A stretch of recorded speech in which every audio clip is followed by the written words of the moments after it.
Isabel എന്തിനാ ഇത് gift ചെയ്തേ? ഒരു സന്തോഷത്തിന് അച്ഛാ. ലക്ഷങ്ങൾ വിലയുള്ള കാറ് സന്തോഷത്തിനായി നിനക്ക് തന്നോ? ഇത്രയും വിലപിടിപ്പുള്ള സമ്മാനം ഇങ്ങനെ അറിഞ്ഞു കൊടുക്കാൻ മാത്രം ഇവർ തമ്മിലുള്ള ബന്ധം എന്താ? ഇനി സോഷ്യൽ മീഡിയയിൽ കണ്ടതൊക്കെ സത്യമായി വരികയാണോ?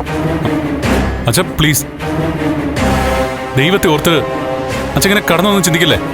നിർത്തടാ. നിനക്ക് കുറച്ചെങ്കിലും നാണം ഉണ്ടോടാ?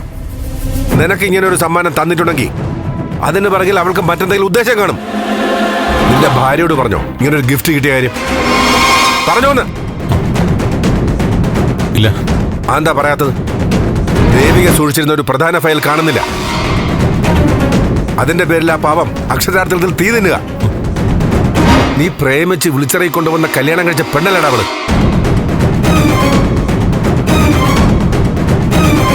തന്റെ മരുമകളല്ലേ? ഒന്ന് ആശ്വസിപ്പിക്കുന്നുണ്ടോ? ഒരുപക്ഷെ ആ ഫയലിന്റെ പേരിൽ അവളുടെ MLA സ്ഥാനം തന്നെ പോയേക്കാം.